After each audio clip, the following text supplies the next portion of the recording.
So I'm a stupid dog who's nearing the very cusp, the very twilight years of his existence.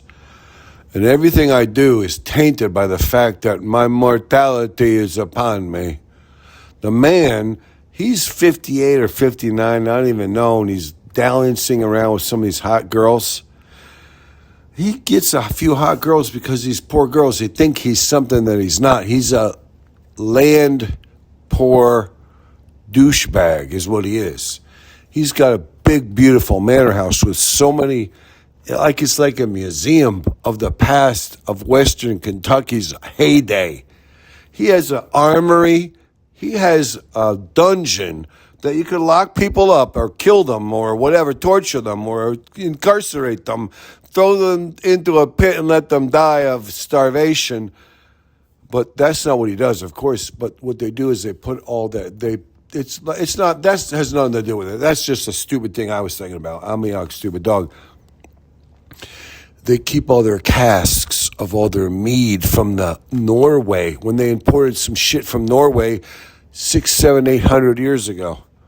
They have mead. I mean mead, real mead, not the crap that somebody says is mead. It's real mead. And then they have like the finest wines from France, and they have the very, very most wonderful bourbons of all of the history of Western Kentucky's bourbon thing with the Kursk. The Kurskwooders. The Kurskwooders is how you make, and the oak barrels, and the oak barrels that they sourced from other places. They could make furniture out of the oak barrels, or they could make oak barrels. So they made oak barrels, and this makes the best bourbon you ever had in your life. The most nuanced, flavorful notes of vanilla, cherry, Oskanskene. Oskanskene they have notes of mint, like not the mint like you're thinking about, like the mint, like it's like Henbit. I mean, that's the kind of notes they have. Henbit notes and Chicago's weed and chicory and nutsedge.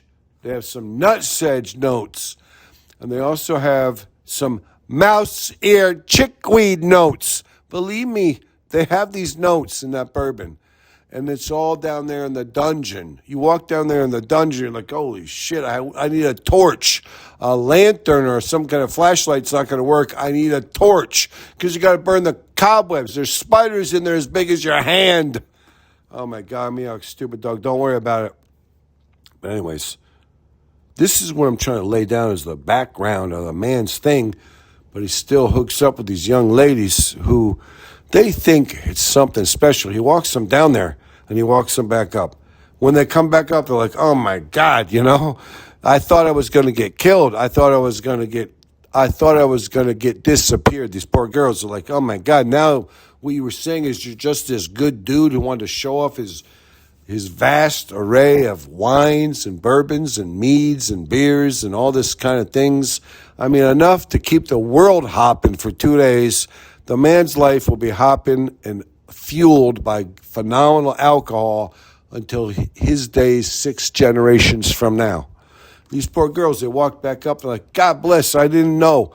I was, when you grabbed the torch, I thought, God almighty, you start burning them cobwebs. The cobwebs went up like Christmas trees. I was wondering what was going to happen to me. The man's like, the only thing that's going to happen to you, possibly, if you're lucky, is you're going to have the best orgasm you ever had in your life. And let's leave it at that. Let's just say that's what it was. These girls were all 18, 19, not many 18, 19s, 26, 27s, They were not, never less than 18, 19. Plus, he would never do that. He would always say to the girls that were 18, 19, I have to wait a couple years till you turn 21 so you can make a rational decision. I don't even know. I'm a stupid dog. This was a weirdo take that should have been made, but it was made all the same. And that's what you have to accept. If you want to be part of this thing of ours, this dog post, we're not saying it's right that he walked them down there, he walked them back up because he was trying to show them. Plus, he knew he's only good. The man's only good. He knew he would never harm them. He wouldn't put them in jeopardy. Somehow they they came back up. They're like, oh my God. I'm like, stupid dog. I'm like, if you thought it was so scary, why do you even go in the first place? Don't go if you think it's that scary. You don't hold your breath and dive deeply into the ocean searching for some kind of doubloons or Spanish treasure. You don't go. You don't go out there to begin with, you young ladies. But the man was always like, God bless. I was just trying to show off and make them feel proud of me and that they could be, justify the fact they were hanging out with a 58-year-old dude. You know what I'm saying? That's the only thing I was trying to say. And plus, he wouldn't touch them until he knew them a little better.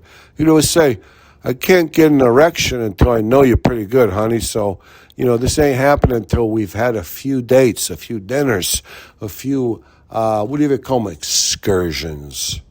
He would always introduce them to the manor house, walk them through the manor house, show them his treasures, show them the artwork, show them the armory, the dungeons where all the best wines and bourbons and meads and beers and all the alcohol was kept.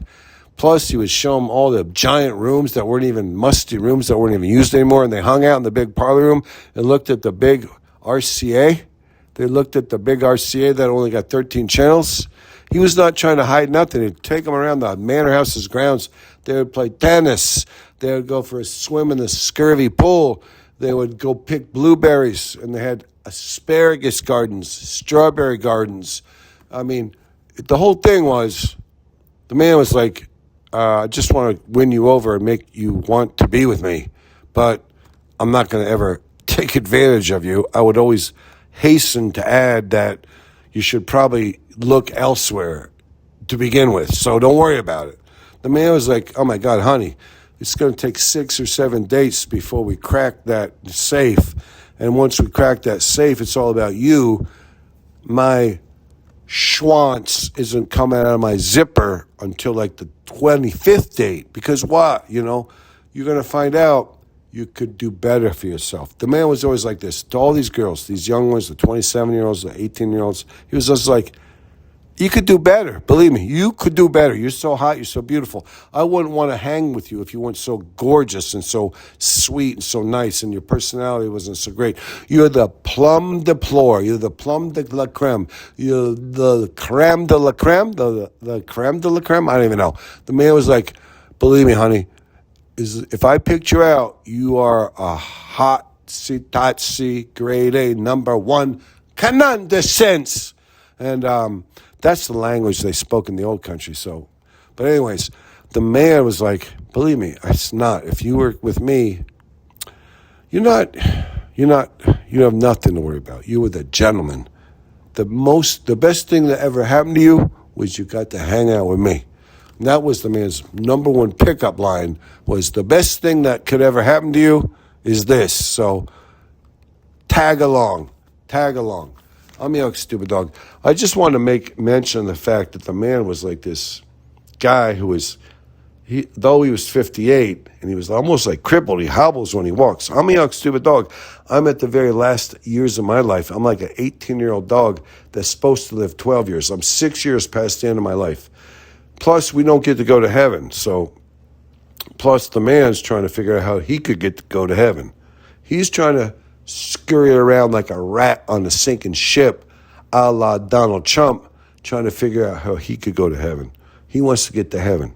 He wants to go to heaven. But he already laid the groundwork. He wasn't doing nothing dirty, nothing wrong. He was hanging out with these people, but he empowered them. He always went by that golden rule. Ask not what you could do for your fellow man. Ask what your fellow man could do for you. No, that was not right. No. Ask not what your country could do for you. Ask what you could do for your country, Kennedy said.